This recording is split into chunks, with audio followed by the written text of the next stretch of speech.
আজকে আমরা এই অঙ্কটার ক্রয় বিক্রয় হিসাব শেষ করব। তো ক্লাস শুরু করা যাক।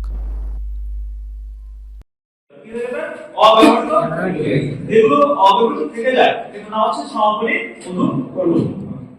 এখন তুমি যখন পরবর্তী হিসাব শুরু করবা তাহলে কি করবা? অবশ্যই ওইটুকু নিয়ে আসা করবো না, যেটুকু শুরু করবো না তখন নাম হবে প্রারম্ভিক অনুকরণ। এজন্য আবার ব্যায়াম পুস্তকে প্রারম্ভিক অনুকরণ আছে কি নাই অবশ্যই থাকবে। তোমাদের প্রারম্ভিক অনুকরণ কারণ আমরা কথা শুরু আমার প্রারম্ভিক অনুকরণ শুরু করতে হবে। দেখো প্রারম্ভিক অনুকরণ আছে কিনা তাহলে সবাই খেয়াল করো। দেখো প্রারম্ভিক অনুকরণ দেখো কি আছে প্রারম্ভিক আছে কি দেখো এই প্রথম কাজ কি এটা হবে খুঁজে দাও। তারপর আমরা এটার প্রারম্ভিক অনুকরণ লিখব। তারপর প্রারম্ভিক অনুকরণ 1/1/2019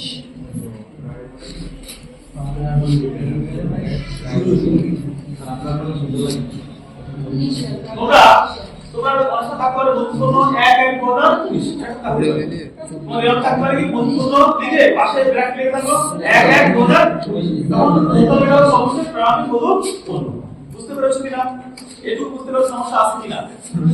আছে কি না স্যার তাহলে কি ব্র্যাকেট সমস্যা থাকবে কি বন্ধুত্ব লিখে 1/1/2019 কত তারিখ 1/1/2019 তাহলে বন্ধুত্ব কত আছে 4000 টাকা। তাহলে কি লিখবো সরাসরি 4000 টাকা সরি থাকতে পারে পরীক্ষার সময় এখানেও আছে দেওয়াই আছে পরীক্ষার সময় টাকা দিয়ে দেওয়ার মধ্যে এখানে দেখো এই যে মোটগ্রাম কত কাজে দেখা থাকবে বন্ধুত্ব 1/1/2019 দেওয়াই আছে আমার ক্ষমতায় নেই দেওয়াই আছে লিখতে হবে তোমরা আবেদন করে আপাতত ফেলাইছো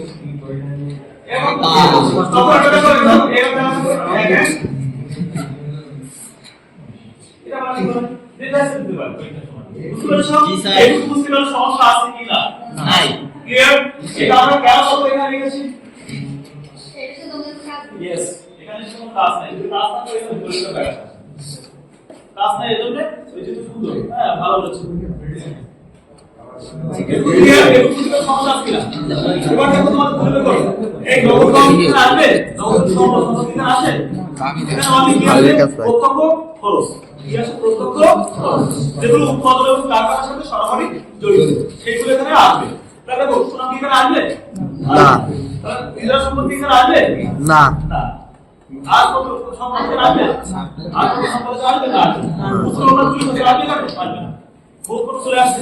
হ্যাঁ দিনাদার কি করে দিনাদার সম্পত্তি না মজুরি আছে মজুরি এখানে কি কর মজুরি কি বলবো তাহলে মজুরির সাথে তো আলাদা মজুরি আছে স্যার এখানে মজুরি কত মজুরি কত টাকা বাবা মজুরি 3000 টাকা যোগ হবে 700 টাকা কত 3000 বকে আছে 700 টাকা যোগ করতে হয় বলেছিলাম বকের অবশ্য যোগ করবা এদিকে যোগ করে দেবা তো বকেয়া বকে কত আছে 700 টাকা এখানে কত 3700 700 এই বুঝতে সমস্যা আছে কিনা না স্যার কেমন বুঝতে পেরেছো তো তাহলে বুঝতে চলে গেল। এবার কি আছে দেখো তো বেতন কি এখানে আসবে বেতন কিন্তু খরচ খরচ এখানে আসবে না বিমর্শন এখানে আসবে আসবে কারণ খরচ খরচ বিক্রয় কিন্তু আসবে কিন্তু বিক্রয় থেকে বিক্রয় করে কি হয় বিয়োগ হয় বিক্রয় কোথায় আসবে ক্রেডিট সাইড ডেবিট সাইড করছি তারপরে ক্রেডিট সাইড করব বুঝতে পেরেছো? তারপরে তো যন্ত্রপাতি এখানে আসবে না স্যার আসবে যন্ত্রপাতি আসবে না স্যার যত সম্পদ সম্পদ না আসবে জাহাজ বড় আছে জাহাজ ভাড়া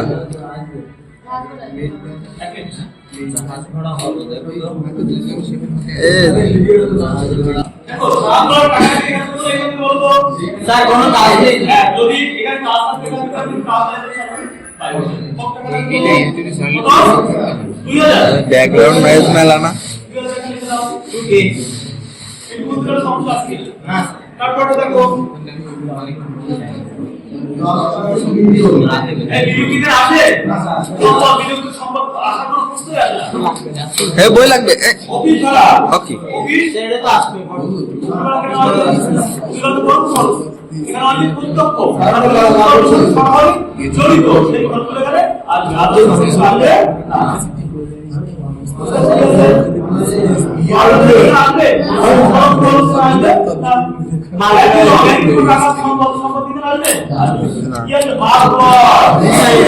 আসবে অবশ্যই আসবে বাম করার সাথে ফেরত আসছে না দেখতে হবে আছে স্যার। বাম করার লিমিট থাকে ফেরত আসছে কে দিতে কোয়াল লিমিট থাকে ফেরত আসছে উল্টো যত কি এটা তো ফেরত আসছে উল্টো হয়ে যাচ্ছে উল্টো মানে এই সাইডে আছে কি না দেখো এই সাইডে থাকে তাহলে করার সাথে কি করব এই বাম থেকে করার সাথে কি করব বাম করে কত আছে বলো বাম করে কত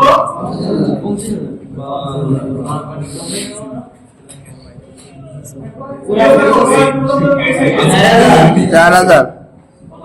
4000 দেখো তোমাদের সমস্যা থাকতো এটা নিয়ে মানুষ মানে হলো অনলি ফেরত দেওয়া থাকতো ডেবিট ফেরত দেওয়া থাকলো অনলি আর ক্রেডিট সাইড অনলি ফেরত দেওয়া থাকলো ভালো করে বুঝো ডেবিট সাইডে ফেরত দেওয়া থাকলো আর ক্রেডিট সাইডে ফেরত দেওয়া থাকলো তোমার বুঝতে হবে যে কোড়া থাকলে ডেবিট সাইডে কোড়ার জন্য অবশ্যই ক্রেডিট সাইড থাকবে ঠিক একই ভাবে বিক্রয় যদি ক্রেডিট সাইড থাকে বিক্রয় করে অবশ্যই ক্রেডিট সাইড ডেবিটে থাকবে। বুঝতে হবে যে কোনটা কোড়া করে কোনটা বিক্রয় করে পরীক্ষার সময় ভীষণ সমস্যা হয়ে যাবে তোমাদের স্যার কোড়া করতে দিতে পারছি না ফেরত দেওয়া অনলি ফেরত আসতে পারে বুঝতে হবে এটা কোড়া করে এটা বিক্রয় হলো না অপোজিট যদি সমস্যা তারপর অপোজিট সেটা মানে কোড়া থাকলে ডেবিট সাইডে কোড়া করে দিতে থাকবে ক্রেডিট সাইডে বিক্রয় যদি ক্রেডিট সাইড থাকে বিক্রয় করে দিতে থাকবে এটুকু বুঝতে পারলে সমস্যা আছে আচ্ছা কারণ তোমরা স্যার ঠিক আছে তাহলে কোড়া নিয়ে কোনো সমস্যা আছে কি এটা কত হবে দেখো ডেবিট সাইডে আর কোনো কিছু আছে কি না না স্যার একটা আইটেম আমরা বলেছিলাম মাল বিক্রয় বিক্রয় মাল বিক্রয় করতে দেবে তোমরা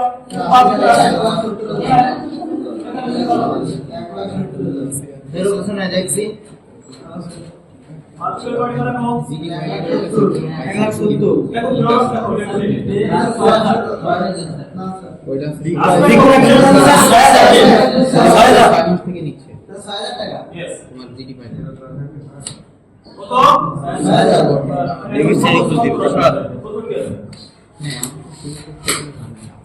বিক্রয় করে এই পুরো সমস্যা আছে কি আছে বুঝতে পেরেছো তাহলে আমার কেসের কি ক্লিয়ার এবার চিন্তা করতে হবে সমন্বয় কোন আইটেম বাকি আছে কিনা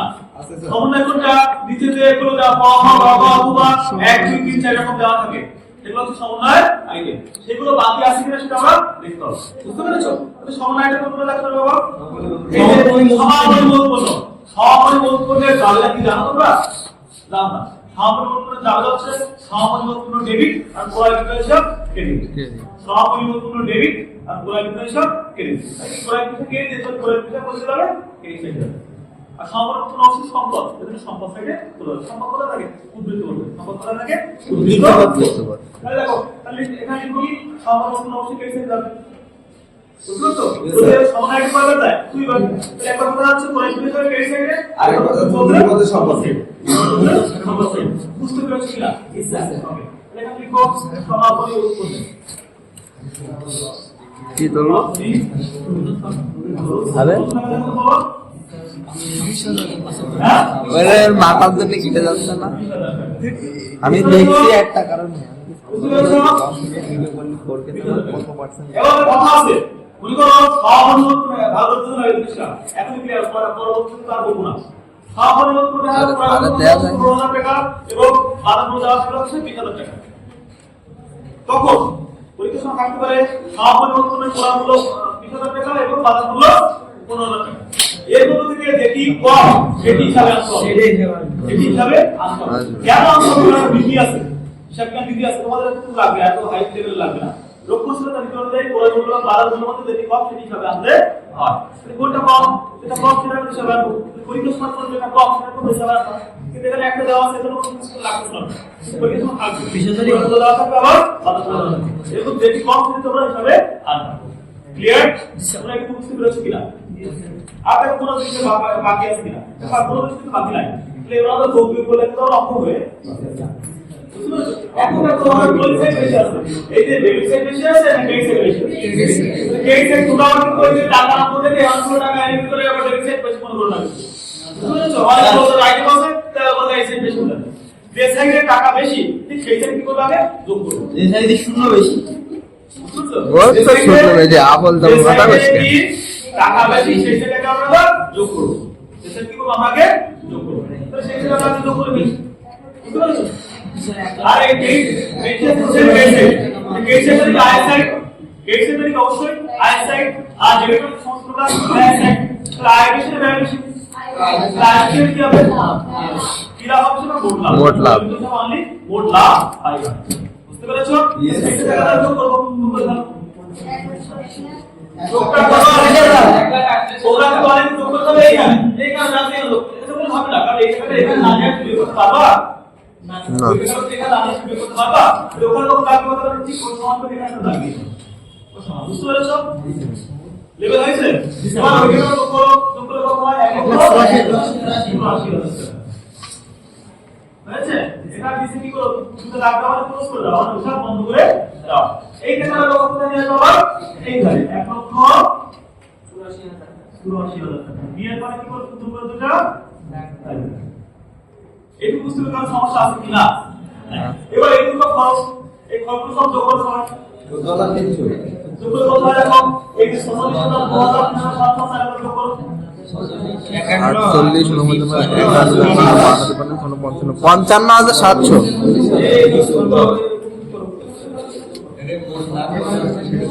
যোগ করেছো? যোগ করলে কত হয় 55,000 তাহলে কত হবে এইগুলো যোগ খরচ কত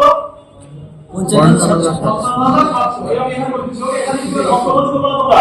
আমি তো তোমাদের সাথে এটা করে দিচ্ছি 55,700 এই 55,700 কি বলতো প্রত্যক্ষ খরচ প্রত্যক্ষ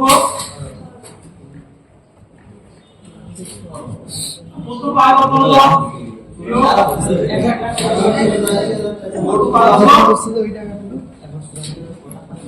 আর আছে কত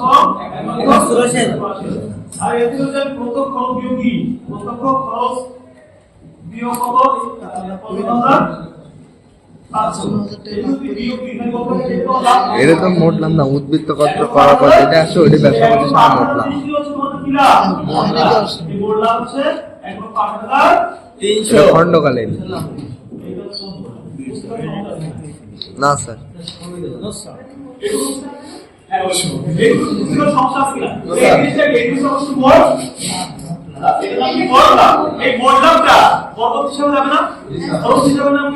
নেট লাভ ক্ষতি মোট লাভ কি যাবে পরবর্তী হিসাবে লিখবে না লিখবে মোট লাভ লাভ ক্ষতি হিসাবে স্থানান্তরিত হবে মোট লাভ লাভ ক্ষতি হিসাবে স্থানান্তরিত হবে ক্লিয়ার লাভ পাগল তুই পুরো জায়গায় বের হচ্ছে মোট লাভ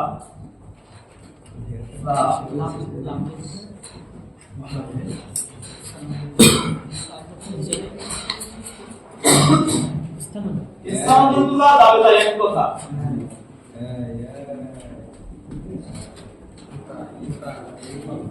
একটু হওয়ার পর তোমরা নিচে কি করে সুন্দর করে একটা